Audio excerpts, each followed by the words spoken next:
Ceci est un livre audio autogénéré par Google. Littérature et culture afro-américaine. Littérature et culture afro-américaine. Collection dirigée par Marie-Rose Abomo-Morin, Humberto Luis Lima de Oliveira et Maurice Amuri Mpala Lutebel. De plus en plus, le travail sur les littératures et les cultures rapproche des chercheurs de différents continents, mais la volonté de confronter les savoirs, les études et les productions se fait plus ardente. Si la culture est la somme de tout ce que l'homme crée, de mental, de spirituel et de matériel dans son processus d'intégration à la nature et de la nature à lui, la littérature apparaît alors comme son lieu de représentation, de conservation, de transmission et même de création, littérature entendue comme englobant une gamme de grands domaines d'activité intellectuelle. Devenant ainsi une propriété spécifique des sciences humaines et sociales, la littérature dans cette collection élargit son sens aux sciences de la nature, sociales, historiques, juridiques, économiques, politiques, etc. Par le choix de ce sens large, littératures et cultures afro-américaines offrent un cadre approprié à la visibilité des études, des créations, bref, des œuvres de l'esprit du monde afro-américain. Comité scientifique. Marie-Rose Abomomorin, UY1, CERPYGIERRA Cameroun, CELCFAM Brésil, collaboratrice extérieure du LLACANCNRS, France. Humberto Luis Lima de Oliveira, Université d'État de Feira de Santana, CELCFAM Brésil. Maurice Amuri Mpala Lutebel, Université de Lubumbashi, CELTRAM RD Congo, CELCFAM Brésil. Célina de Arauco SCHINOWITZ, CELCFAM Brésil. Papa Samba Diop, UPEC GRELIF Li France. Alice Delphine Tang, Université de Yaoundé 1, Université de Douala, Cameroun. Joseph Ndinda, Université de Douala, CERPYGIERRA Cameroun. Christian Mbarga, Université Saint-Thomas New Brunswick, Canada, CELCFAM Brésil. Julien KILANGAMUSINDE, Université d'Angers, France. Alain Vuillemin UPEC Li France. Françoise UGO CHUKWU, UK, CNRSLLACAN External Collaborator France. Takiko Nascimento, CELCFAM, Université fédérale de Bahia, Brésil. Miaela Chaplan, CELCFAM, Brésil, Université Spirou Arret de Bucarest, Roumanie. Comité de relecture. Pour les textes en français, Joseph Ndinda, Julien KILANGAMUSINDE, Marie-Rose Abomomorin. Pour les textes en anglais, Christian Mbarga, LVRBATA, Françoise UGO CHUKWU. Pour les textes en portugais, Humberto Luis Lima de Oliveira, Evila de Oliveira, Antonio Gabriel Evangelista de Souza, Maria Conceição Costa Carvalho et LVRBATA. Déjà paru. Marie-Rose Abomomorin, Cette humanité qui hurle hors des pores de notre peau, 2015. Avis au lecteur. Terra de exilio, terra de acolida, identidad, terre d'exil, terre d'accueil, identité, est à lire comme un ensemble de textes obéissant à des conventions d'écriture différentes que nous refusons, vu l'objectif que s'assigne la collection, littérature et cultures afro-américaines, à réduire en une convention unie. Pour autant, il n'est pas question de autant céder à une quelconque anarchie, ni dans la présentation des idées ni dans les savoirs donnés à partager. La volonté de confronter les savoirs, les études et les productions repose également sur l'exigence de la pluralité des langues, des domaines de recherche autour d'un thème donné. Construit sur 3 parties, c'est-à-dire 3 continents, et une conclusion, terra de exilio, terra de acolida, d'antidad, terre d'exil, terre d'accueil, identité, évoque, dans sa première partie, le nouveau monde, terre d'exil, terre d'accueil, quelles identités possibles? La reconstruction des identités sur le continent américain. À travers 7 chapitres, la réflexion sur cette question de l'identité apparaît comme une permanence de l'interrogation humaine, inquiétude que porte la littérature. La deuxième partie, l'Europe, terre d'accueil, mythe ou réalité, compte 5 chapitres. Le constat, celui de la démythification de la notion d'accueil dans le vieux continent, est plus qu'alarmant. La déconstruction de ce mythe découvre une certaine réalité, celle de la difficile vie, d'une émigration interne en Europe, autant que celle de l'errance et de la souffrance. C'est enfin que la troisième partie, l'Afrique, terre première, mais terre d'émigration, en 3 chapitres, non seulement reconsidère la migration intérieure et extérieure, mais pose également la question de la reconstruction d'une nouvelle identité, confirmant les bouleversements et les mouvements migratoires volontaires ou non, autant que des brassages de population. L'unique chapitre de Varia rappelle à travers 2 auteurs le rôle de l'écriture dans la conservation des faits et événements. Et si la conclusion propose le retour à la maison, cette impulsion ne peut qu'annoncer la nouvelle situation de l'être humain contemporain, désormais hybride, évoluant entre déterritorialisation et reterritorialisation. 3 langues sont mises en évidence dans cet ouvrage, langues qui attestent du plurilinguisme et de la pragmatique plurielle qui fondent l'existence de la collection Littérature et culture afro-américaine. Monsieur Zer Abomo-Morin, H.L. de Oliveira, Ch. M. Barga. Notice to the reader.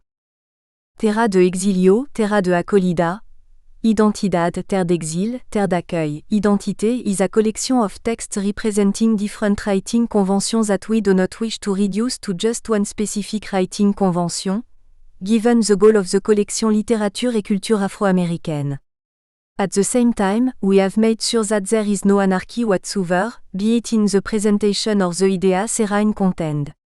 Our strongest desire is to confront and share our understanding of knowledge and ideas, in the plurality of languages and fields represented, which are all based on a specific theme. This volume has 3 parts. In other words, it is built on 3 continents followed by a conclusion. In its first part, première partie, le nouveau monde, terre d'exil, terre d'accueil, quelles identités possibles? Terra de exilio, terra de acolida, identidad, terre d'exil, terre d'accueil. Identité, it deals with rebuilding identities on the American continent. Throughout 8 chapters, the issue of the study of identity appears as a permanent human inquiry. The second part, deuxième partie, l'Europe, terre d'accueil, mythe ou réalité, HS 5 chapters.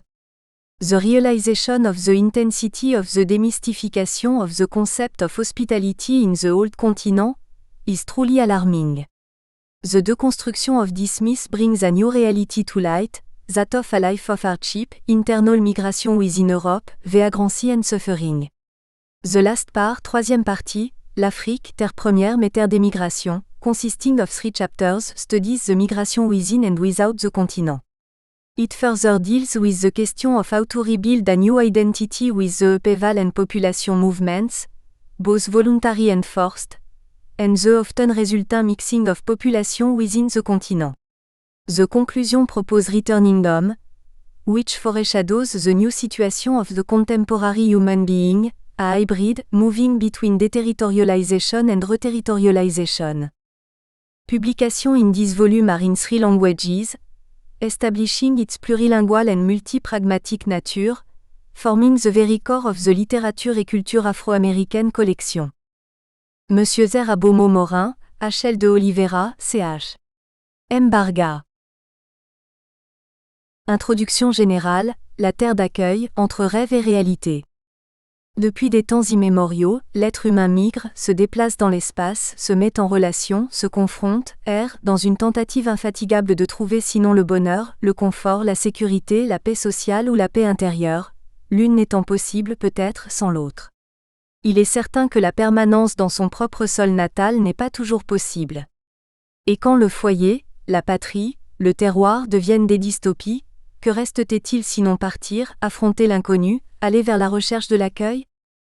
En effet, des foules sont poussées à abandonner leur foyer, leur terre natale et sont contraintes à affronter l'inconnu, partant sans aucune garantie d'un futur meilleur, sans la certitude de recevoir l'hospitalité sur la terre d'accueil, ou même sans l'assurance qu'il soit possible d'arriver dans un lieu sûr. Il suffit que nous nous rappelions les mouvements de fuite de centaines d'exilés qui continuent à fuir la terreur imposée par des milices armées dans différentes régions d'Afrique, Libye, en Asie, Syrie, Irak, ou même à l'intérieur de ce qu'on nomme le Premier Monde. Enfin, pour des raisons les plus diverses, une partie de l'humanité migre, laissant derrière elles souvenirs et sentiments, biens et possessions, et par terre, mer ou air, des milliers d'individus partent à la recherche d'espaces nouveaux où ils peuvent reconstruire leurs histoires personnelles et collectives. Bien sûr que nous savons qu'un autre grand contingent, visiblement hybride, car désireux d'intégrer l'exterritorialité, refusant quelconque frontière, adhérant à la façon du caméléon aux lieux et aux circonstances, se sentant toujours chez soi, bouge aussi, se déplace entre des mondes différents. Bien que nous n'ignorions pas ce fait, notre plus grand intérêt va pour les migrations dans lesquelles de grands contingents humains, parce qu'ils vivent dans des conditions inhumaines, cherchent à traverser les frontières, fuyant leur terre natale provisoirement perçue comme dystopie. Aussi, l'errance qui nous intéresse est celle éprouvée et vécue par ceux qui sont amenés à abandonner les balises des traditions et qui vont entrer dans ce terrain mouvant, nourri par l'inconnu, par l'inattendu, par l'imprévu qui est tant représenté par la notion d'exil. Ainsi que nous le comprenons, cette circulation tant de fois involontaire qui pousse un individu à se courber sous le poids d'un passé récent, mais qui semble déraper, devenant trop fluide, puisque les anciennes certitudes deviennent ténues et les souvenirs des visages aimés paraissent se défaire. Perdus les liens d'appartenance ou de solidarité, l'ancien territoire berceau de la sécurité et de l'hospitalité devient dystopique, donc inhospitalier. Le besoin de rechercher une nouvelle utopie pousse les gens à partir, à laisser derrière soi un passé chargé de valeurs affectives et culturelles. Commence alors la recherche d'une terre promise, d'une terre d'accueil où l'on puisse reconstruire la vie, la famille, une nouvelle communauté, de nouvelles traditions tout en réélaborant le passé, en reconstruisant les rites et les rêves. Comment concilier les anciennes traditions apportées d'une terre d'exil avec celles trouvées dans les terres d'accueil? Quelles valeurs faut-il garder, préserver, éliminer, réélaborer, réapproprier? Donc, quelles possibilités de refondation de pactes sociaux sont-elles offertes à l'errant qui rencontre une terre d'accueil? Quel prix lui est-il perçu pour son intégration, son acceptation, sa permanence? Qu'attend de lui cette terre qui lui offre son hospitalité si recherchée? Comment des chercheurs de plusieurs parties du monde, en privilégiant le discours littéraire bien sûr, mais le mettant en dialogue avec d'autres domaines de la connaissance, essaient-ils de répondre dans un dialogue productif à ces questionnements? En effet, Humberto Luis de Oliveira, en Terre d'exil, terre d'accueil, RECONFIGURATIONS identitaire montre que si d'un côté l'exil peut être vu comme expatriation, bannissement, impliquant probation et souffrance, d'un autre côté, nous ne pouvons pas ignorer que pour une grande partie de l'humanité, l'exil peut se constituer en une perspective d'une meilleure qualité de vie, avec droit à la dignité humaine si désirée, au bonheur personnel et au terme de ce qu'on peut appeler souffrance éthico-politique. C'est ce que font trois immigrés qui protagonisent les récits La mauvaise trépassée, de Zakaria Lingan, Chéri d'Haïti, de Claire Varin et le Français qui s'est échappé de la pauvreté du 7e arrondissement de Paris, personnage de l'esthétique, Le sucre de canne et le sucre d'érable, de Patrick Imbert. Figures emblématiques de l'exilé, de l'immigrant, ces personnages trouvent au Canada la terre d'accueil tant rêvée. Ana Lucha Andrade Costa et Celesti Maria Pacheco de Andrade, en AS Diaspora CONSTRUINDOEREDESENHANDOAS Americas, mettent en dialogue deux récits littéraires de la première moitié du XXe siècle, emblématiques de l'errance et de l'exil. Seara Vermelha, du Brésilien Jorge Amado, et Viñas da Ira, Les raisins de la colère, de l'États-Unien John Steinbeck. Selon les auteurs, bien que produites dans de différents contextes, dans des hémisphères opposés, ces œuvres reflètent les conditions subalternes et marginalisées auxquelles ont été soumis des hommes, des femmes et des enfants ayant été expropriés de leur espace d'origine, migrant vers des territoires inconnus à la recherche de la présumée terre promise. La relecture de ces romans va mettre en évidence les difficultés économiques dénoncées et la confrontation des personnages aux nouvelles réalités vécues. Ouvrage écrit sous l'adhésion à un engagement politique de leurs auteurs, ces récits littéraires cherchent à montrer les réalités dystopiques qui, autant au Brésil qu'au Canada, provoqueraient de considérables exodes populationnels dus à la misère, à la faim et à l'exploration de la main-d'œuvre travailleuse. Le accent aigu VILA de Oliveira Res Santana, à partir de la lecture de Terre et de larmes de A.S. Chainovitz, nous montre comment le narrateur-personnage, s'assumant comme le porte-voix de ceux qui ont souffert l'inhumanité de l'intolérance, sous la forme de violences perpétrées dans son paroxysme, entrelace, de manière autobiographique, des souvenirs primaires et secondaires, pour composer un douloureux tableau de la souffrance de ceux qui, entre l'errance et l'intolérance, ont vécu la terreur dans sa magnitude sous l'égide du nazisme. En effet, De terre et de larmes, 1995, est une sorte inusitée de témoignage secondaire, car l'auteur ne relate pas que ce qu'il a entendu des survivants, mais aussi entreprend un second voyage, revisitant des endroits lui permettant de vivre l'expérience de l'autre, qui se torture entre le sentiment de culpabilité pour avoir échappé au Shoah et la douleur d'avoir perdu ses êtres chéris. En dissertant à la capitale. Représentation du personnage Voltasca en Capitaes da Areia. Barbara Cecilia dos Santos Neves va rechercher, sous l'imagination créatrice de l'écrivain bahianais Jorge Amado, dans le roman Capitaes da Areia 1937, la figure d'un autre type d'errant et d'exilé, le personnage Voltasca qui, enfant encore, devient un hors-la-loi faisant la justice de ses propres mains pour venger le meurtre de sa mère. Comment le texte littéraire représente-t-il le nordestin, le paysan, le sertanero qui migre pour la capitale au bord de la mer?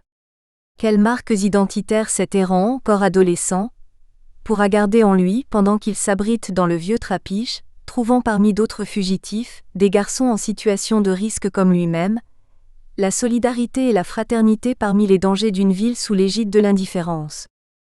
Jonata Ribeiro de Oliveira et Alcione Correa Alves, en identité, RESSIGNIFICATION et Résistance, s'engage à faire une relecture de Moi Tituba, Sorcière noire de Salem, de Maryse Condé, dans sa version portugaise, pour en extraire à l'aide de concepts et des notions interdisciplinaires, la résignification du terme sorcière. Engendrée par la négociation avec la culture du colonisé, sous la perspective du moi protagoniste, permet de réévaluer le présupposé d'une identité fixe élaborée sous la reconnaissance de la part de l'autre des apostrophes. Une fausse manière d'être déformée et réductrice, comme l'affirment les auteurs eux-mêmes. Donnant la voix aux personnages de femmes, esclaves et noirs, le roman met en évidence les stratégies de résistance des êtres en condition de subalternité, pour échapper à la terreur de l'intolérance. En cartographiant la trajectoire des idées de Charles Maurras sur identité et nation, LVRBATA, en LATINITE, and Identity Question in Québec and Brazil nous présente comment les intellectuels Jackson de Figueiredo, au Brésil, et Lionel Groulx, au Québec, vont s'approprier cet idéal pour former des identités nationales. Cela parce que, essayant de définir la nation et les intérêts nationaux, des élites politiques et intellectuelles aussi bien brésiliens que québécois ont assumé le concept essentialiste romantique de la nation. Cet ensemble d'idéal qui encore traverse les Amériques, dans les premières décennies du XXe siècle, allait engendrer une idéologie ancrée sur les traditions avec des valeurs hautement essentialistes, terre, famille, patrie, en un ostensible rejet aux transformations sociales, c'est-à-dire. Pendant qu'au Québec le mythe latin est devenu instrument dans la lutte contre la stratégie d'assimilation par la majorité anglo-protestante, au Brésil il a été utilisé nommément contre la modernité et ses implications. En American Folk Poetry and the Asian, Chinese. Immigrants, Souda Swarnakar nous rappelle un autre portrait de l'intolérance et du rejet de l'autre en nous amenant à la mémoire le drame vécu par les immigrants chinois, qui venaient aux États-Unis fuyant la misère qui régnait dans leur terre natale. En effet, à partir de 1849, des tas de Chinois errants débarqueraient, la majorité étant des clandestins attirés par ce qu'on nomme la fièvre de l'or. Rejetés, vus comme répulsifs, ces immigrants de grande tradition culturelle seraient condamnés aux travaux moins qualifiés, devant même réaliser des besognes considérées comme féminines. Quelles stratégies de dépassement ont été mises en scène pour qu'ils fussent, connus? À partir de la Révolution française, la France deviendrait une terre d'accueil privilégiée, où les réfugiés de diverses catégories allaient trouver abri et protection, sauf en des situations dramatiques comme celles vécues pendant la Seconde Guerre mondiale sous l'occupation nazie. Cependant, à partir d'une lecture du récit Terre d'asile, Terre d'exil de l'écrivaine grecque Hélène Polydoros, qui narre la difficile situation des exilés grecs en France, en 2009, Alain Vuillemin en La France, Terre d'exil et d'accueil, se questionne si, bien qu'en littérature le mythe de la terre hospitalière puisse subsister, en adhérant à la guerre contre le terrorisme international, la France continuerait à être, toujours une terre d'exil et accueil, un lieu privilégié où des expatriés auraient peut-être autant de chances d'être intégrés qu'exclus? Liliana Matic, en l'exil volontaire et la création d'une nouvelle identité de Negovan Rajic, nous présente la trajectoire de cet écrivain d'origine serbe qui, fuyant le totalitarisme, trouve au Canada où il s'exile, la terre d'accueil dont il rêvait. C'est dans l'exil donc que la vocation littéraire va émerger. C'est de la source inépuisable de la mémoire que l'exilé, l'expatrié trouve l'inspiration pour une œuvre littéraire qui ne cesse d'inviter les esprits et les cœurs à lutter pour la liberté. Ainsi, dans ses livres, il lie le berceau européen de la pensée libre et de la liberté avec la nouvelle patrie, à l'esprit aventureux, tourné vers de nouvelles découvertes. Si celui qui erre recherche l'accueil et le confort, amenant avec lui tout un imaginaire culturel, et va à la rencontre de l'inconnu, Christian Mbarga en du terroir à la terre d'accueil. Identité et intégration se demandent. Quels sont les mécanismes utilisés par ces exilés pour se reconstruire une identité viable et forte, dans leur nouvel environnement où leur marginalité économique, culturelle, religieuse devient plus évidente et possiblement source d'entrave à leur intégration? Pour y répondre, sans négliger sa propre lecture de la réalité qui l'entoure et dans laquelle il vit, l'auteur va analyser dans des récits francophones contemporains les figures d'immigrants, d'exilés et d'errants qui, en France, cherchent à trouver l'hospitalité. Juliana Ribeiro Carvalho se propose de faire une lecture du roman Mon cœur à l'étroit, de Marie Ndiaye, partant du présupposé que le récit peut être appréhendé comme une possible traduction de la condition de vie des immigrants et de leurs descendants qui habitent en France. Pour cela, elle choisit ce roman d'une écrivaine née en France et descendante d'immigrants africains. En effet, la difficile existence de ceux qui portent en leur corps les marques ethniques de ceux considérés comme autres, est l'arrière-plan de ce récit dont le personnage, entre le délire et le réel, se confronte au racisme et l'intolérance dont elle-même pensait être exempte. Karine Rouquetbruttin nous offre deux textes qui, autonomes, sont aussi interdépendants, dialoguent car présentent un même dénominateur commun.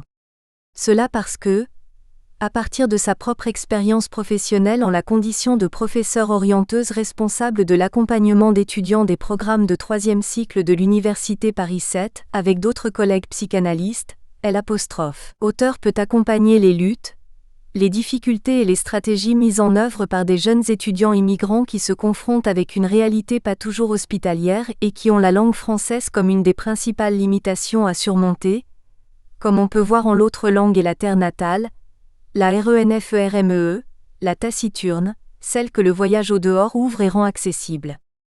Alors qu'en France, Ma souffrance, s'appropriant les concepts et les notions de Julia Kristeva, Karine Rouquetbruttin entreprend sa recherche-action pour tenter de répondre comment des immigrants, dépaysés entre ici et ailleurs, souvent au prix de la perte de repères, de la chute des idéaux s'orientent les destins, se forgent des identités nouvelles?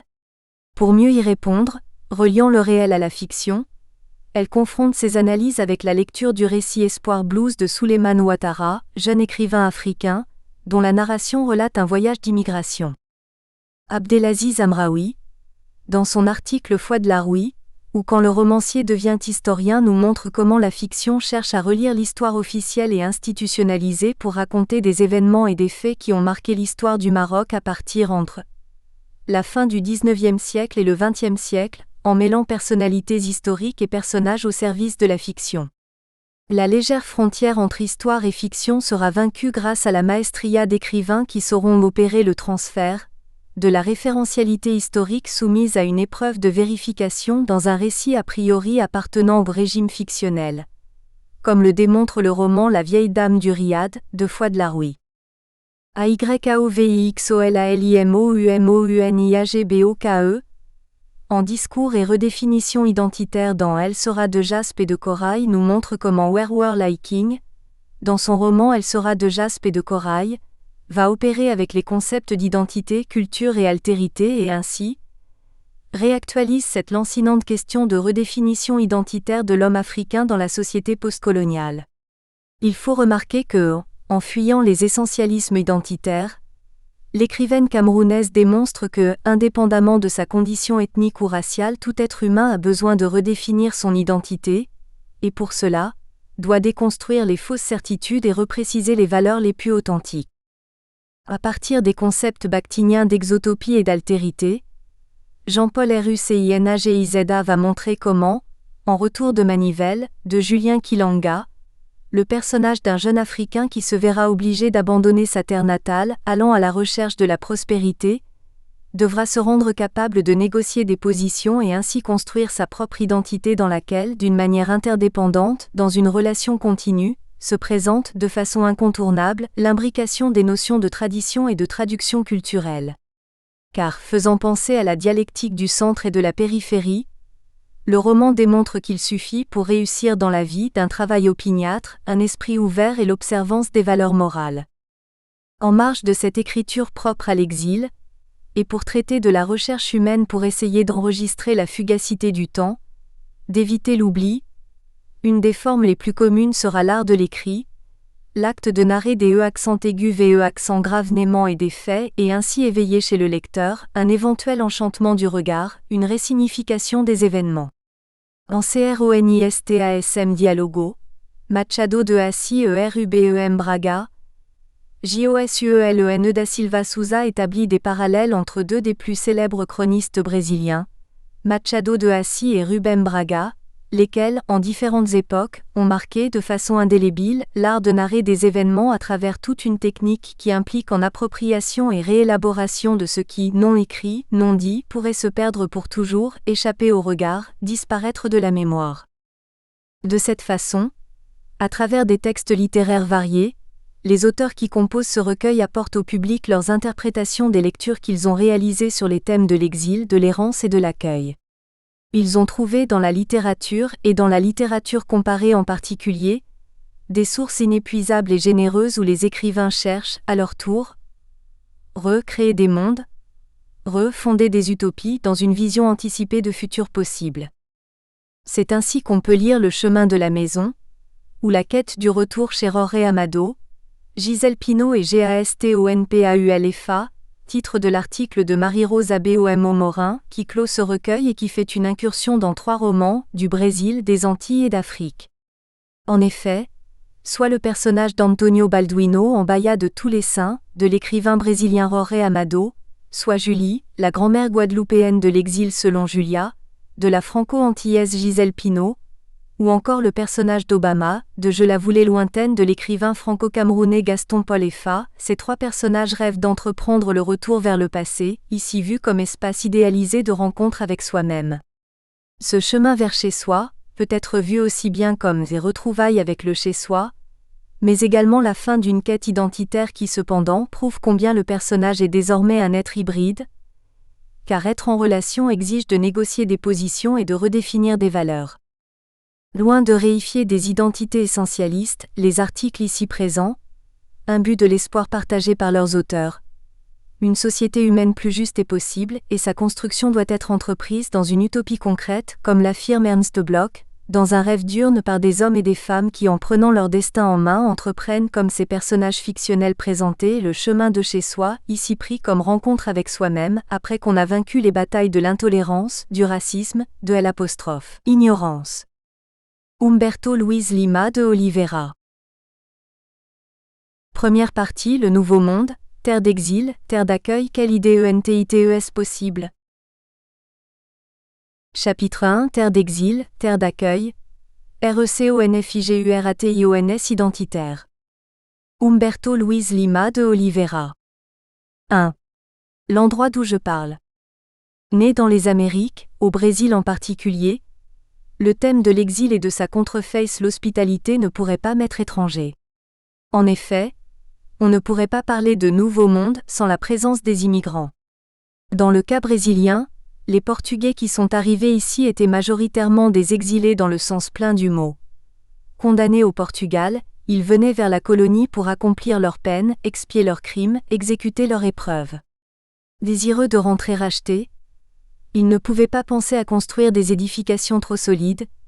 Ils avaient l'espoir de partir des terres inhospitalières, sauvages, des tropiques qui suffoquaient avec leur moiteur les esprits et les cœurs des Blancs qui ne savaient pas distinguer l'enfer du paradis dans les tropiques exubérants, avec leur défilé de femmes nues, d'animaux exotiques, de végétaux et de minerais multicolores. Le processus de colonisation montrerait la nécessité d'aller chercher d'autres bras pour le travail dans les colonies, à cause de l'impossibilité de continuer l'esclavage indien. De nouveaux immigrants, forcés, seraient amenés d'Afrique comme main-d'œuvre esclave pour les champs de canne à sucre, pour le travail dans les mines et pour le travail domestique dans une société où le blanc européen, de par sa condition de propriétaire des moyens de production, n'avait pas besoin de travailler. Sous les ordres des seigneurs blancs, les esclaves noirs servaient de force auxiliaire dans le combat aux indigènes qui, dépouillés de leurs terres, devaient migrer vers l'intérieur du pays, fuyant les zones littorales qui devenaient objet d'exploitation du Pau-Brésil et qui, pour cela, devenaient les endroits choisis pour les premiers peuplements. La civilisation dans les tropiques naît de ce continuel mouvement de migration. Des immigrants de l'extérieur et de l'intérieur du territoire brésilien qui s'entrechoquent, s'affrontent, signent des accords, négocient des positions, capitulent, dominent, pratiquent le génocide, tentent l'ethnocide par le lent et progressif processus d'assimilation, et sont aussi assimilés. Entourés par ce qui leur semblait marginal, étranger ou différent. La cuisine, la musique, les habitations, les manières d'être, de penser. Par contre, combien de traits indiens se sont fixés dans chaque fier européen qui allait vivre sous ces tropiques? De combien de cultures africaines avons-nous hérité, nous qui sommes tant attachés à notre rationalité chrétienne et occidentale? C'est pourquoi, quand je pense aux lignes générales de cette recherche dont l'une des conséquences a donné lieu au séminaire qui a produit cet article, je suis motivé et poussé par ma propre expérience de vie, par mon histoire personnelle, suivant une tradition de la meilleure philosophie qui nous dit que nous ne pouvons transmettre au lecteur sous forme de concept ce dont nous traitons ici. Nous pouvons toutefois le représenter au moyen d'exemples, pourvu que nous n'ayons pas de crainte quand il s'agit d'un sujet important, de les chercher dans nos plus intimes recoins de la vie personnelle. Car où donc pourrions-nous trouver des exemples pareils? Huber, 1982, page 37. Je crois qu'il est important de rappeler que je suis métisse raciale et culturelle. Je porte ainsi dans mon ADN hérité de mes ancêtres la capacité de reconnaître, comprendre tant le sentiment d'exil volontaire, dans le cas des immigrants italiens et portugais, que le sentiment d'exil forcé, dans le cas de l'effroyable voyage dans le ventre des bateaux négriers, dans l'affliction de mes ancêtres africains arrivés ici comme esclaves. Sans parler d'autres ancêtres, les Indiens, tout d'abord réduits en esclavage, puis forcés à abandonner leurs coutumes, leurs traditions millénaires sous l'impulsion du processus civilisatoire en cours. C'est pourquoi le thème de l'exil et celui de sa contreface, l'accueil, ne pourraient m'être étrangers. Il faut remarquer que ma ville de Feira de Santana, nœud routier qui unit le nord et le sud du Brésil, est aussi née du mouvement d'hommes qui transitaient par ces terres, avec leurs troupeaux de bœufs et leurs troupes d'hommes. Avec leurs sources permanentes d'eau douce, les hoyos d'agua attiraient des hommes et des animaux qui étanchaient leur soif dans leurs eaux fraîches et trouvaient ainsi du confort, du repos et de la sécurité. La ville se peuple avec ces migrants, venus de plusieurs parties du Brésil, qui se mettent à commercer des aliments, des bœufs, des mulets et des chevaux, qui ouvrent des auberges, des ranchos pour une meilleure sécurité et plus de confort pour les voyageurs. Terre d'accueil pour beaucoup de milliers qui sont arrivés ici, elle est aussi la terre d'exil, à cause de la fuite de leurs enfants vers d'autres centres plus développés, à la recherche de travail, de progrès, de richesse. Les habitants de Feira de Santana, feirenses, iront grossir les rangs des immigrants nordestins qui aideront à créer des richesses à Sao Paulo, Minas Gerais, Rio de Janeiro, ou même pour pôle pétrochimique de Camaçari. Beaucoup d'entre eux ne retourneront jamais habiter dans la ville qui les a vus naître et grandir. C'est que d'autres terres les accueilleront plus chaleureusement, leur offrant plus de confort, de sécurité et l'espoir de jours meilleurs. Il y a également d'autres migrants, attachés à un passé, se sentant déplacés, incapables de trouver un chez-soi ou ayant créé une narration de l'incompris, de l'insatisfait, du souffrant. Des immigrants comme ceux-là vont lamenter le présent et dans une vaine espérance, caresseront inutilement le rêve de retourner à un passé mythique. Un exemple emblématique en est l'anthologique Cansao do Exilio de Gonçalves Dias. Ce poème, d'un de nos plus grands poètes romantiques, inaugure dans la littérature brésilienne la mélancolie de l'exilé qui ne réussit pas à se détacher du passé, ou plutôt politiquement, cherche de façon hyperbolique à rehausser les beautés du lieu d'origine, de la terre natale, au détriment des beautés du lieu où il s'exile. Un refus délibéré d'être accueilli, ou plutôt d'accepter de s'intégrer au nouvel espace. Chanson de l'exil. Minia terratem palmeras. Ont canta o sabia. A aves que aqui gorieiam. Nao gorieiam como la. Nosso seutem me estrelas. Nosa varzeas te accent circonflexem me flor. Nosos bosque te accent circonflexem me vida. Nosa vida me amores. Simar sosigno anoite. Me prazer encontro ula. Minia terratem palmeras. Ont canta o sabia. Minia terratem primor. Que te nao encontro uca. Simar sosigno, anoite. Me prazer encontro ula. Minia terratem palmeras. Ont canta o sabia. Nao permita deus que u mora. Sem que u volte parala. Sem que des fruits au primor. Que nao encontro porca. Sem kinda vista palmeras. Ont canta o sabia. 2. De la souffrance éthico-politique, et de la recherche de confort. Il y a cependant d'autres immigrants qui ne se souviendront pas pour autant avec cette même nostalgie, avec ce même attachement, ni ne se désoleront pas de la perte de référence et voudront même oublier le passé. La terre natale, la patrie, aura été accent aigu l'espace de la dystopie, de la souffrance éthico-politique qui révèle la tonalité éthique de la violence quotidienne de l'inégalité sociale, de la négation imposée socialement aux possibilités de la plupart de s'approprier de la production matérielle, culturelle et sociale de son époque, de se mouvoir dans l'espace public et d'exprimer désir et affection. De cette façon, se dépeint la violence quotidienne des questions sociales dominantes à chaque époque historique, spécialement la douleur qui surgit de la situation sociale d'être traité comme inférieur, subalterne, sans valeur, appendice inutile de la société, SAWAIA, 1995, page 106.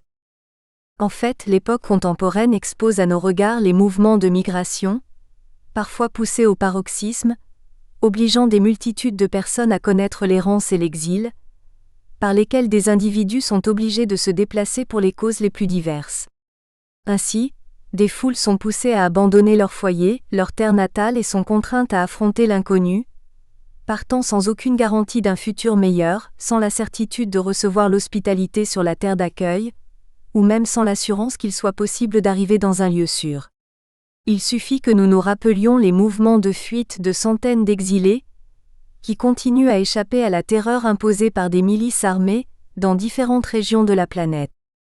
Enfin, pour des raisons les plus diverses, une partie de l'humanité migre, laissant derrière elle souvenirs et sentiments, biens et possessions, et par terre, mer ou air, des milliers d'individus partent à la recherche d'espaces nouveaux où ils peuvent reconstruire leurs histoires personnelles et collectives. Bien sûr que nous savons qu'un autre grand contingent, visiblement hybride car désireux d'intégrer l'exterritorialité, refusant une quelconque frontière, adhérant à la façon du caméléon aux lieux et aux circonstances, se sentant toujours chez soi bouge aussi, se déplace entre des mondes différents. Bien que nous n'ignorions pas ce fait, notre plus grand intérêt va pour les migrations dans lesquelles de grands contingents, parce qu'ils vivent dans des conditions inhumaines, cherchent à traverser les frontières, fuyant leur terre natale provisoirement perçue comme dystopie. C'est pour cela que l'errance qui nous intéresse est celle éprouvée et vécue par ceux qui sont amenés à abandonner les balises des traditions, et qui vont entrer dans ce terrain mouvant, nourri par l'inconnu, par l'inattendu, par l'imprévu qui est tant représenté par la notion d'exil. Ainsi que nous le comprenons, cette circulation tant de fois involontaire qui pousse un individu à se courber sous le poids d'un passé récent, mais qui semble déraper, devenant trop fluide puisque les anciennes certitudes deviennent ténues et les souvenirs. Enfin, le concept d'errance à nos yeux présuppose la mouvance continue et maintes fois inévitable. Celui qui s'exile, c'est celui qui par la force des choses laisse sa terre, son lieu, sa maison, sa patrie, ses certitudes, pour se voir dans l'impossibilité de continuer à être comme il a été ou comme il pensait être, et chemine ainsi vers l'inconnu à la recherche d'un refuge, désireux d'un nouvel enracinement. Ainsi, pour fuir la souffrance éthico-politique que les injustices sociales provoquent, des hommes, des femmes, des vieux et des enfants migrent, s'exilent, volontairement ou de manière forcée, et tentent en de nouvelles terres d'heureux, créer une vie sécuritaire et confortable. Ainsi, à travers l'hospitalité offerte, ils s'intègrent à la terre d'accueil. C'est ce que nous montre la littérature québécoise contemporaine dans des récits littéraires que je vais lister en leurs représentations respectives d'immigrants et d'exilés, qui rencontrent l'hospitalité et ainsi redéfinissent leurs identités, les reconfigurant à partir de l'intégration de nouvelles valeurs. 2.1 Chérie d'Haïti, une nouvelle de Claire Varin. Dans un conte encore inédit en portugais, publié originairement en français, au Canada, la narratrice observatrice nous montre le voyage que feront deux orphelines haïtiennes dont les familles ont été victimes d'un tremblement de terre qui a détruit plusieurs villes d'Haïti, répandant misère et douleur. Deux femmes solitaires et célibataires prennent en charge les deux enfants pour les emmener à Montréal. Ce qui pourrait constituer un trafic d'êtres humains prend, selon la narratrice, le caractère de pratique caritative et les personnages sont considérés comme d'innocentes bienfaitrices. Interceptées quelques jours auparavant pour servir gracieusement de passeuses, les sœurs, des célibataires endurcis, transportaient toutefois des colis réglementaires, des euphorisants, de la drogue d'amour destinée à des couples de bosserons en mal de procréation, INCF 38. Françoise Clich est la petite fille de 7 ans, laissée dans l'orphelinat par sa grand-mère un an plus tôt, qui, en pleurs, sera emmenée par les deux femmes canadiennes en exil au Canada. Incapable de pourvoir aux besoins essentiels de sa petite fille, la grand-mère avait alors donné Françoise à la crèche où elle vivait depuis 1 an quand on l'a choisie à titre de candidate à l'exil nordique dans la campagne québécoise. Françoise avait vu sa mère mourir d'emphysème pulmonaire 6 mois après la disparition en mer de son père pêcheur et sa sœur en était morte de chagrin, tel que l'indiquait pathétiquement le document officiel haïtien, CF 40-41. L'exil nordique, comme l'appelle la narratrice, apparaît à ses yeux d'abord comme une expérience redoutable, par l'impact du déracinement. Les haut-parleurs diffusèrent le dernier appel avant le départ à destination de Montréal, et le noyau féminin dut se dissoudre. Françoise pleurait en silence. L'une des bretelles de sa salopette rouge était tombée, diagonale rebelle, sur son bras sagement collé à ses côtes. Ses 4 tresses crépues et arquées étaient mobilisées par paires de chaque côté de sa tête. Plusieurs rubans vermeils rehaussaient cette géométrie noire, tissu festif dont le caractère jubilant contrastait avec le visage grave de Françoise et les grosses larmes lentes qui dégoulinaient sur ses joues couleur de café torréfié. CF 38. À la vue des inconnus qui foncèrent sur elle, Françoise laissa s'écouler d'autres larmes silencieuses en se blottissant contre sa compagne de voyage. Elle pressentait une autre rupture. CF 41. Remarquez que même sans connaître la langue française, la compassion qui meut l'accompagnante créera un lien affectif. Diane, qui a la fonction de tutrice ou adjointe, s'efforce de communiquer avec la fillette, d'abord en créole puis en français. Françoise sent presque qu'elle est en sécurité, alors elle se calme, accepte son sort, son destin. Même sans connaître la langue française, l'incommunicabilité sera vaincue par le sentiment, par l'affection qui s'installe entre les deux. Prise par l'amour, Diane devient mère, elle qui n'a pas d'enfant à cet instant-là. Françoise ne comprenait pas un mot de ce que la femme lui susurrait d'un ton persuasif. Mais cette chaleur en sa direction, cette incandescence, finit par piquer sa curiosité. Elle souleva ses paupières vers la source lumineuse et alors, la mère et la fille communiquèrent par les yeux. Elles se regardaient. Le monde alentour s'était évanoui tandis qu'elles se donnaient l'une à l'autre, semblant avoir complètement oublié la présence de Denise, CF 42. Cette femme représente aux yeux de l'orpheline la figure du tuteur, unique être capable d'offrir les conditions pour la résilience. Diane, l'intercesseur, comme l'appelle la narratrice, prépare Françoise pour le monde inconnu et merveilleux qui l'attend. Et puis c'est tout blanc dehors et c'est si beau, tu vas voir, c'est l'hiver, la neige tombe du ciel, des gros flocons et tu ne connais pas ça, l'hiver c'est un peu froid, c'est différent d'où tu viens, mais il y a tellement de choses à faire en hiver, c'est amusant, tu pourras patiner sur la glace, sur l'eau gelée d'un lac, tu pourras skier. Tu ne sais pas ce que c'est encore, mais on te fera tout essayer, il y a tant de choses à découvrir, des surprises, on t'aime et on t'apostrophe. Attendez et on est si heureux de te voir. Et puis tu auras une belle piscine où tu pourras te baigner en été, nager, sauter.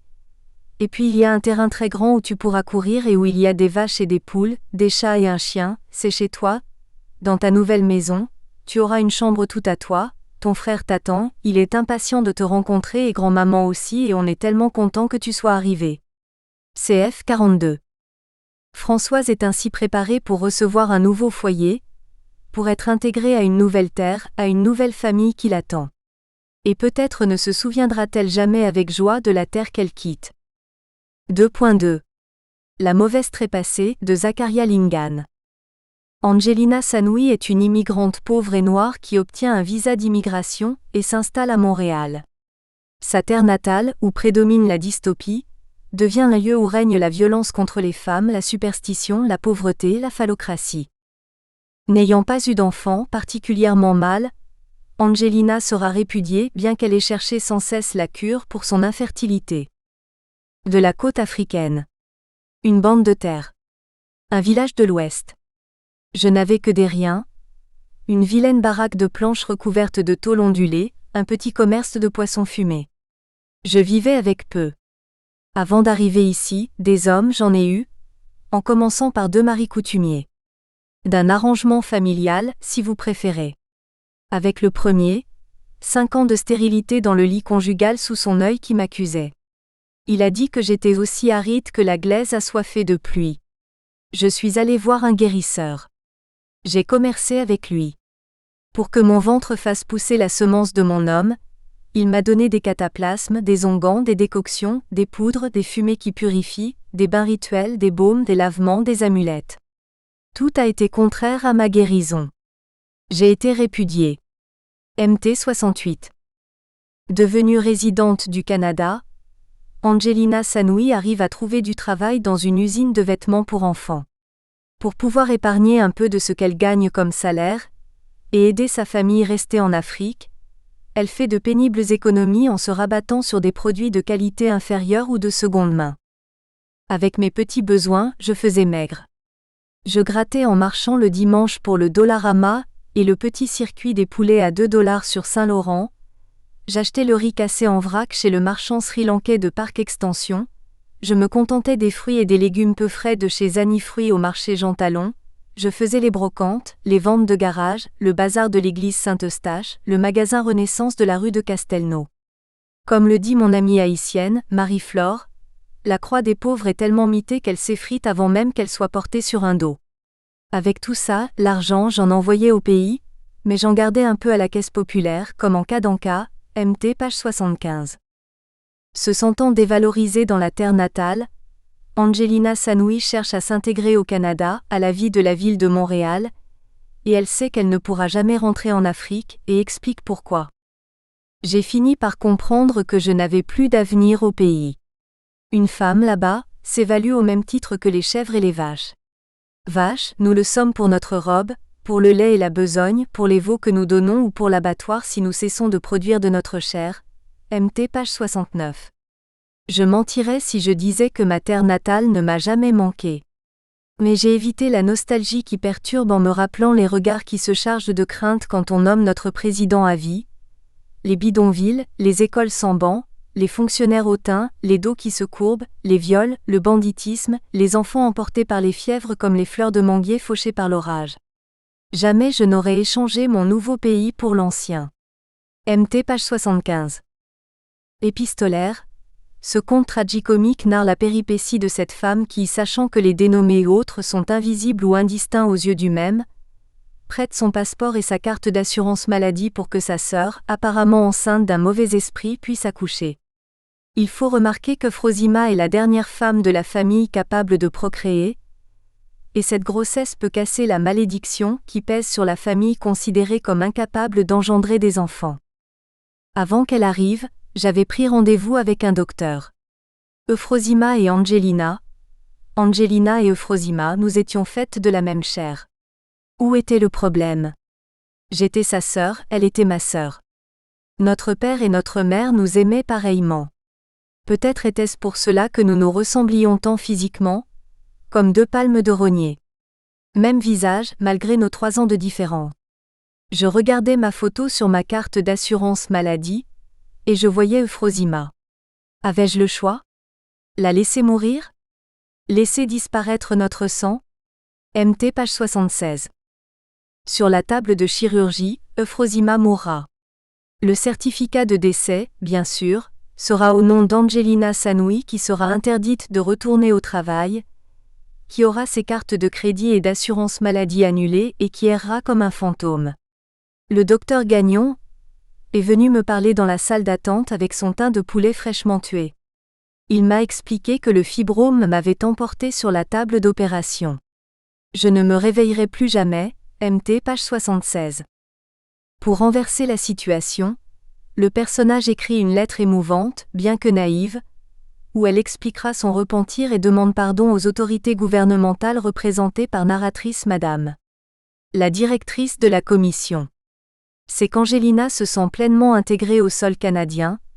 Comme elle-même l'affirme dans le texte, elle a maintenant un vrai pays. Se sentant flouée par le destin, elle s'interroge. Pourquoi cela m'est-il arrivé, maintenant ? Au moment où j'avais un pays que le monde entier pouvait situer, sans sortir une carte. Pas comme mon ancien, qui a un nom qui ressemble à une marque de café et dont à peu près personne n'a entendu parler. Non, là, j'avais un vrai pays. Avec un drapeau, des politiciens élus démocratiquement, des fonctionnaires qui ne demandent aucun sou pour leur service, des policiers honnêtes.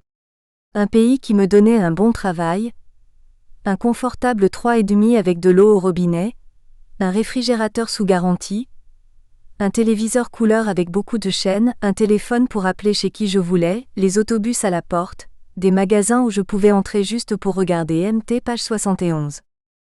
2.3. L'esthétique, le sucre de canne et le sucre d'érable, de Patrick Imbert. Quand on parle d'exil et d'hospitalité, en général, nous viennent à la mémoire des terres inhospitalières, des pays en retard, ou qui peinaient à atteindre le développement économique. Et bien sûr, nous imaginons toujours être bien accueillis dans les grands centres urbains, dans les sociétés développées. En général, nous avons des difficultés à imaginer comme dystopiques les espaces considérés comme prestigieux, ou même HE accent aigu GE accent aigu monique tant sur le plan culturel qu'économique. Cependant, comme nous le montre le narrateur de ce conte ironique et intrigant de Patrick Imbert, intitulé L'esthétique, le sucre de canne et le sucre d'érable, le personnage principal vit son drame de pauvreté et de souffrance éthico-politique au 7e arrondissement, élégant et prestigieux quartier de la capitale française où se situe la rive gauche et la tour Eiffel. Ainsi, pour déconstruire des notions enracinées de centre et de périphérie, le narrateur nous montre que dans ce quartier riche de Paris il existe l'inconfort et la pénurie, puisque le personnage y avait vécu dans la plus complète pauvreté. Il se souvenait aussi du papier peint à grosses fleurs passées qui couvrait un des murs classés de l'appartement du 7e arrondissement où il vivait de concert avec les souris qui couraient sur les planchers de bois. TR 37. Le récit s'ouvre avec le personnage principal sur le sol canadien, plus précisément dans la station de ski Camp Fortune, où observant Marina, sa fille adorée, son bonheur incarné, sa skieuse au grand cœur, la fille chérie de son amour immense pour Edith, la femme de sa vie, devrait bientôt arriver après avoir descendu la longue pente couverte de neige crissante.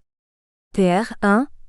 Se sentant pleinement réalisé affectivement et matériellement, il fait un bilan de sa trajectoire de vie et constate qu'il a su vaincre dans la vie.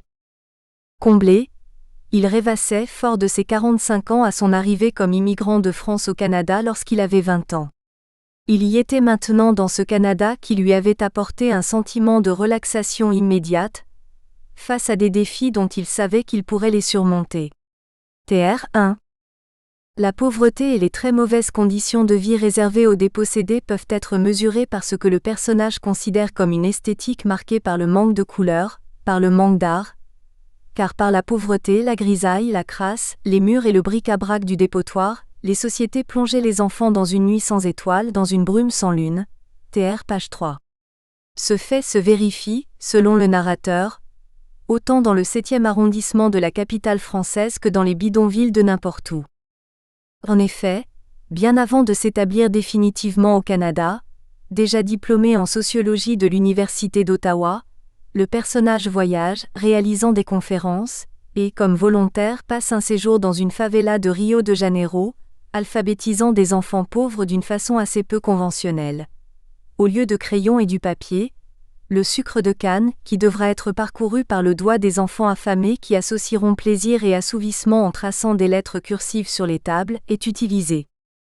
Il avait acheté un sac de 20 kilos de sucre de canne. Vers 10 heures quand il arriva, Les enfants commençaient à avoir faim. Il couvrit les tables de sucre et montra au petit doigt à se promener dans le sucre en traçant des formes qui, petit à petit, devinrent des lettres cursives à imiter. Pas des lettres capitales car elles arrêtaient le parcours du doigt. Les lettres cursives permettaient de folâtrer, de tracer son propre chemin dans le savoir. Les enfants avaient le droit de se lécher les doigts aussi souvent qu'ils le voulaient au début. Après une demi-heure, seulement après avoir tracé une lettre bien formée, ils purent se lécher les doigts. Au bout des 3 jours, les doigts étaient collants, les joues barbouillées, les dents peut-être un peu plus cariées, mais les papilles gustatives étaient heureuses, les estomacs ronronnaient et toutes et tous savaient écrire quelques lettres sans problème, Tr 4. Selon le personnage, aux exclus de toutes sortes est réservé un monde sans couleur, un monde sans joie, qu'il considère comme étant sans esthétique, ce qui compromet le développement émotionnel et intellectuel des enfants. À cause de cela, même dans l'espèce de taudis où il habitait à Paris, il cherchait déjà à décorer sa chambre utilisant des affiches publicitaires du domaine des aliments qui pointaient vers un espace d'évasion où prédominait le vert, les couleurs vives, qui remettaient à la joie de vivre, à l'air pur, à la santé. Ce qu'il manquait aux enfants, en plus des carences alimentaires ou vestimentaires et du matériel pédagogique, était l'esthétique. Il avait remarqué qu'aucun contestataire, qu'aucune bonne âme charitable n'abordait ce thème. Et pourtant, de la publicité au musée, de la décoration intérieure au parc, l'esthétique est partout chez les gens aisés. Mais elle est refusée aux exclus, alors que la lumière et la couleur sont les bases des activités intellectuelles comme des originalités créatrices et émotionnelles, ESC page 41. Ce projet esthétique sera aussi implémenté dans la favela de Rio de Janeiro, dans l'espoir de rendre heureux les enfants qu'il alphabétisait. Tous, dans ces favelas, étaient heureux des livres aux couleurs vives et des images qu'il apportait et qui bientôt se trouvaient collés sur les murs en planches des baraques. À chaque fois, ce geste lui rappelait le sien décorant le mur de sa chambre, dans l'univers des vieux appartements parisiens exigus. Alors, il redoublait d'efforts pour communiquer des arcs-en-ciel à ces jeunes afin qu'ils conservent leur capacité de rêver à d'autres mondes, qui ne seraient pas uniquement pris dans les clichés d'un état de fait ou d'une contestation limitée par le désolant d'un quotidien carcéral, Tr. page 4. Le récit se clôture sur la constatation du personnage que l'insertion dans la société se fait par l'existence d'un projet individuel et existentiel. Pour la réalisation de ce projet d'intégration et d'ascension sociale, sa rencontre avec Edith, son épouse, aurait beaucoup contribué, parce qu'elle lui avait transmis de son attention, de ses savoirs, de ses cultures québécoises et canadiennes. Il était québécois sans avoir vécu au Québec, autant que sa propre détermination. Il se dit qu'il portait en lui bien des certitudes apportées en partie par les surprises des rencontres dans le déplacement migratoire. Ce qui le fit sourire. Mais cela faisait aussi de lui un homme intense, calme et très présent. Tr. page 6. Finalement, ce personnage devient emblématique dans la mesure où, en effet, ce n'est pas le hasard de la naissance qui façonne une image de soi, ce n'est pas non plus le lien au territoire comme on le voit dans le récit d'Adam façonné à partir de la glaise. Non, ce qui invente une personnalité et ses cultures, c'est la rencontre intime et intense, c'est ce qu'on épouse librement en fonction de l'avenir. C'est ainsi qu'il avait découvert le Canada et ses divers aspects. Il les avait intégrés d'autant plus que Marina qui parlait français et anglais était son avenir, Tr. page 6 à 7. En guise de conclusion. Une fois perdus les liens d'appartenance et de solidarité, l'ancien territoire berceau de sécurité et d'hospitalité devient dystopique, donc inhospitalier. D'où la nécessité de chercher une nouvelle utopie qui pousse au départ, à laisser derrière un passé chargé de valeurs affectives et culturelles. Commence ainsi la recherche d'une terre promise, terre d'accueil, où l'on pourra reconstruire la vie, la famille, forger une nouvelle identité, une nouvelle communauté, de nouvelles traditions, et réélaborant le passé, reconstruire des rites et des rêves.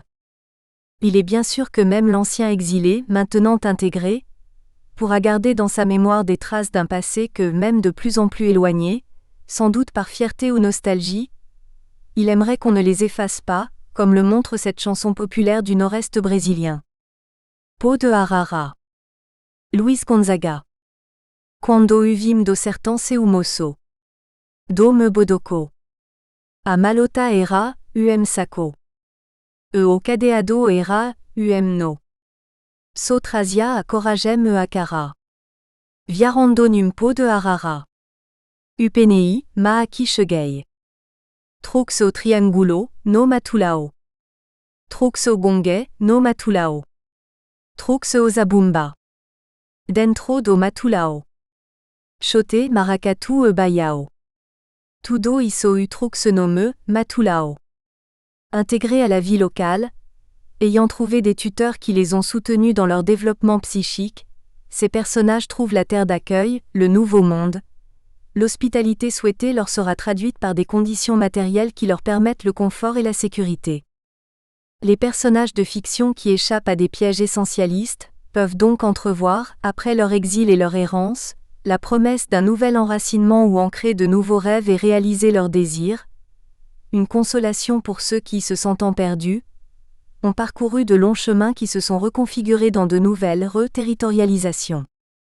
Et ce n'est pas un hasard que le Canada, dans tous ces trois récits, soit la terre d'accueil, espace privilégié de tolérance et d'acceptation de l'autre qui va offrir l'hospitalité souhaitée, autant pour les orphelines haïtiennes, personnages du conte de Claire Varin, que pour cette immigrante elle aussi pauvre et noire fuyant une côte africaine où prédomine la non-acceptation des libertés individuelles que contiennent les droits humains, de même que dans le récit de Patrick Imbert. Référence. Bauman Zygmunt, Vida Líquida, Liquid Life traduit par Carlos Alberto Medeiros, Rio de Janeiro, Zahar 2007. Buber Martin do Dialogo e do Dialogico, Col, Debat, Sao Paulo, Perspectiva 1982. Cornero Polar, Antonio. O Condor Voa. Literatura e Cultura Latino-Americana. Belo Horizonte, UFMG 2000. Cyrulnik Boris. De chair et de l'âme. Paris Odile Jacob, 2008. Eagleton Terry 1994. Critique et théorie littéraire. Paris, Presse universitaire de France, 1994. From Eric Elarte de Hamar. Madrid, Pedos 2008. Gonçalves Dias, Antonio Cansao do Exilio. Primeros Cantos, 1846. Gonzaga, Louis in http://www.vagalume.com.br louis-gonzaga-po-de-arara.html. Accès le 26/4/2014. Imbert Patrick. Transit. Hull, Québec, Vent d'Ouest 2001. Lima de Oliveira, Humberto Luiz. La perception de l'autre à travers Achini, 1960, Diphtério au Canada. Tenda do Milagre, La boutique au miracle, 1969, de Roré Amado au Brésil et L'Espérance Macadam, 1995, de Gisèle Pinault aux Antilles.